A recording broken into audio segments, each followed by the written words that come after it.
صدیوں سے بادشاہ بننے والے اس آیت، اس وظیفے اور اس تسبیح سے ضرور فیض پاتے ہیں۔ صدیوں سے جو بادشاہ بنتے ہیں، جو شہنشاہ بنتے ہیں، وہ اس وظیفے سے ضرور فیض پاتے ہیں کہ بندہ فقیر سے شہنشاہ بن گیا، بس یہی ہے۔ اور آپ کی زندگی میں، یعنی حضرت امام جعفر صادق کی زندگی میں اس کے بہت فوائد، اس کے بہت فضائل، اس کی بہت برکات اور اس کے بہت کمالات۔ پوچھا اس کا فائدہ کیا ہے؟ اور میں بس فقیر سے شہنشاہ بنا دیتا، یہ اس کا فائدہ۔ اس آیت کے اندر تسخیر ہے، اس آیت میں رزق ہے، تسخیر ہے، اس آیت میں رزق ہے، اس آیت میں درازی عمر ہے، اس آیت میں نہ ختم ہونے والا ایسا نظام ہے کہ اس آیت پہ یقین کرنے والا، میرا لفظ ذرا یقین بھی یقین سے سنیے گا، یقین بھی یقین سے سنیں۔ اس آیت پہ یقین کرنے والا، اس آیت کو پڑھنے والا، اس آیت کو اپنی زندگی کے معمولات میں شامل کرنے والا کبھی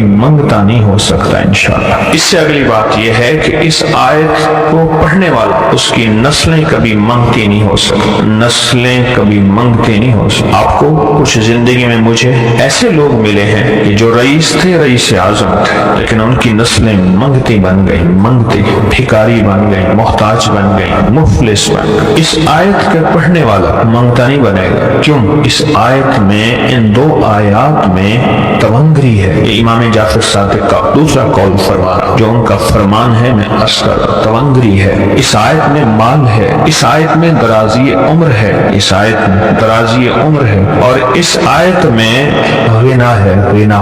اغننی بفضلک عمن سوا، مجھے فضل، مجھے پتا ہے مولا میں غنی ہوں گا تیرے فضل سے۔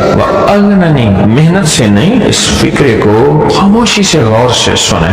اغننی، میں غنی ہوں گا اگر ہوں گا تیرے فضل سے، مجھے کلمہ نصیب ہوگا اگر ہوگا تیرے فضل سے، مجھے قبر میں نکیرین کے سوال و جواب میں آسانی ہوگی اگر تو ہوگے تیرے فضل سے، اور یہاں تک کہ اگر مجھے جنت ملے گی تو تیرے فضل سے ملے گی، جنت بھی اگر ملے گی تو تیرے فضل سے ملے گی، جنت بھی ملے گی تو تیرے فضل سے ملے گی۔ اس آیت میں، یعنی ان دو آیات میں غنا ہے، غنا ہے اس آیت میں، اور اس میں ضرورتوں کا پورا ہونا ہے، حاجات کا پورا ہونا ہے، اور اس آیت میں کفایت ہے، کفایت۔ ایک بندے کا کھانا 100 میں پورا ہو جانا یہ کفایت ہے۔ 1 روپے سے میری ضرورتیں پوری ہو جائیں، چاہے تو لاکھ کو میرا روپیہ کر دے تو میرا اللہ چاہے روپے کو لاکھ کر دے، اللہ میرا چاہے کخ کو لاکھ کر دے، اللہ میرا چاہے لاکھ کو کخ تنکا۔ سورۃ توبہ کی آخری 2 آیات، لقد جاءکم رسول، کسی نے حضرت امام جعفر صادق سے پوچھا